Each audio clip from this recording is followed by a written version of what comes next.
Hey guys. Hi everyone. We are at Pantone's Color of the Year launch event in New York City. Color of the year is Mocha Mousse. Mabel, what did you think when you saw this color? I liked it. It's like a lightish kind of pearlescent brown. So neutral. Like I always expect the color to be like a pop color. Yeah. They said that it was supposed to be like comforting and luxurious. So we'll take you along with us. That was such a cool event. Like everything at the party was decked out in mocha mousse. Like they had a whole table of chocolate mousse, espresso martinis. The live band was all wearing brown. Yeah, the vibe that they were going for was like quiet luxury and like rich elegance, and that really came through with their setup.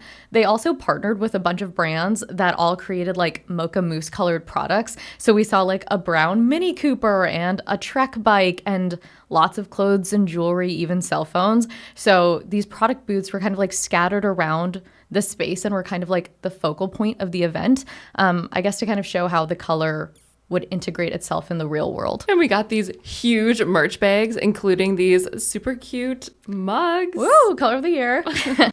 And Pantone has been choosing color of the year since 1999 when they chose the color of the millennium as a prediction of what color will capture the global zeitgeist for the year ahead. And then brands and designers really use it to market their products that year. Yes, so they say that the color is emblematic of a snapshot in time, and it's supposed to express what's happening in the world through the language of color.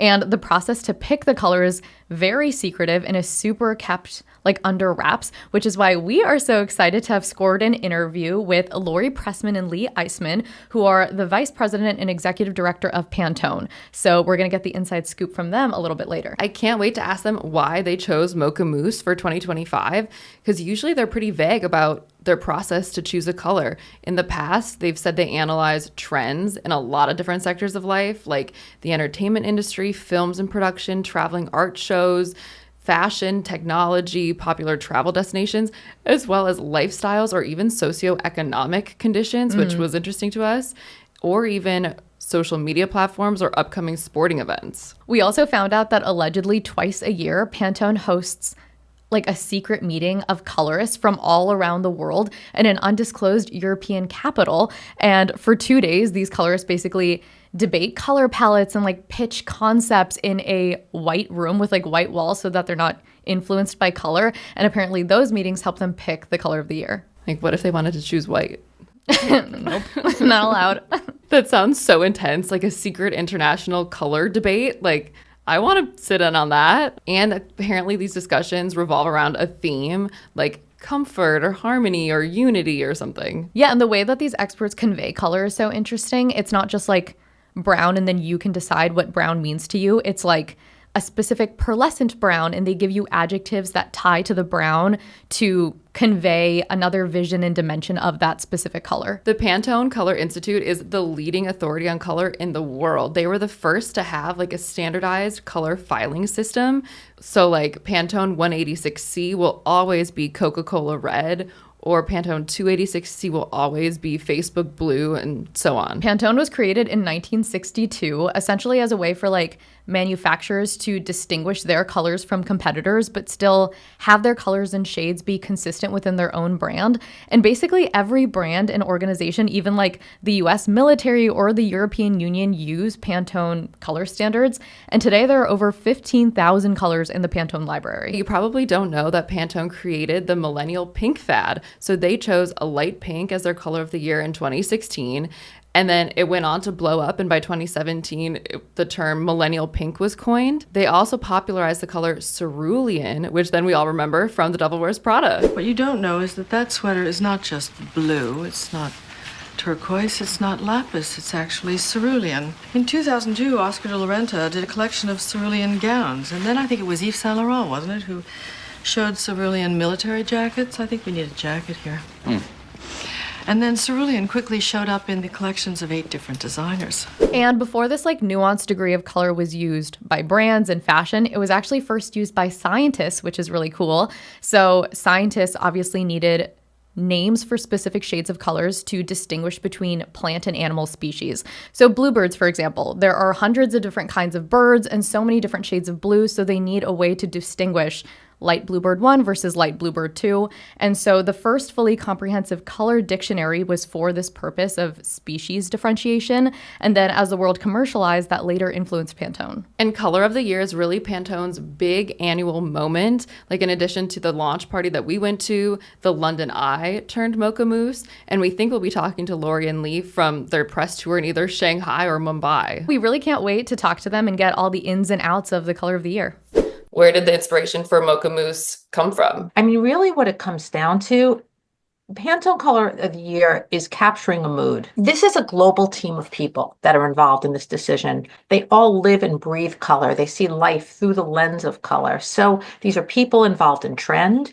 These are people that are living in all different areas of the world. And I always liken them to color anthropologists who are able to see what's happening in the world, but then how that gets translated into the silent language of color. I mean, this was a big political year, obviously in the US, but also around the world. Did politics have an influence in like picking this color at all this year? Politics is one of many, many, many things. When we're having these discussions, it's not really that direct link as this person now moved into office or this person was out of office, because so many things factor into the colors that we're gravitating to. Are these brand new shades or are they like shades you pull off the shelves in Pantone's library and like give them a name? We've done both.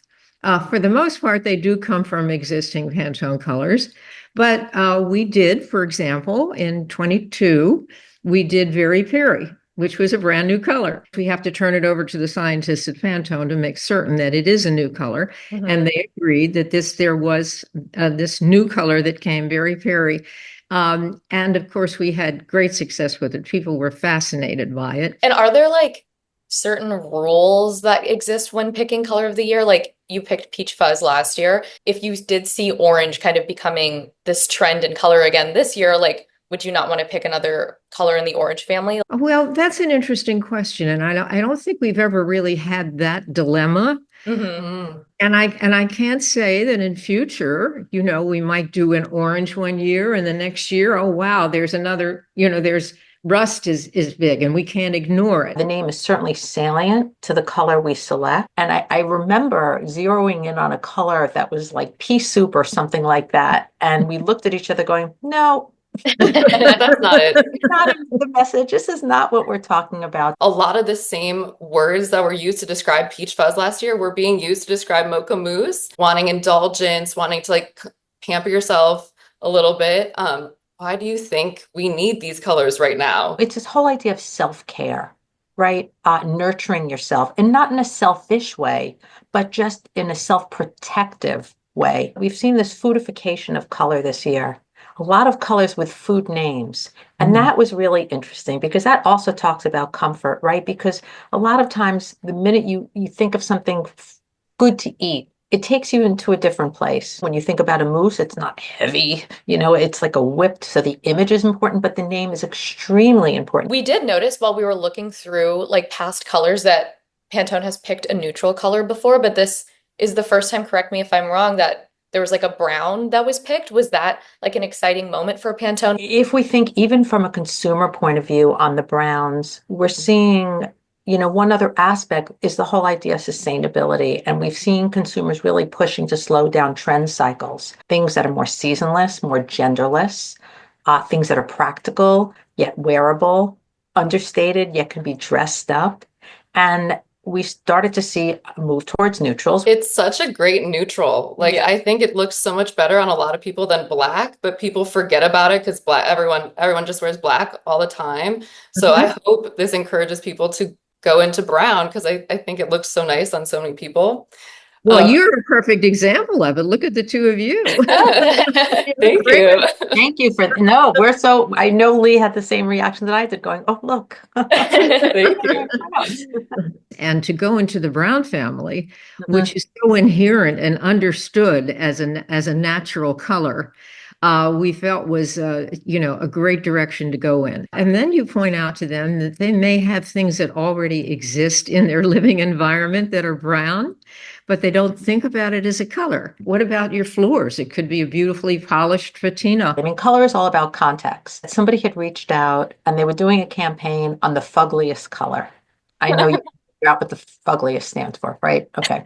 The reason they were doing a campaign on this is they wanted to deter people from smoking cigarettes. And they thought if they used this color on the packaging, people would be so turned off that they would never buy a carton of cigarettes. Whoa. So they asked us what's our opinion of the color.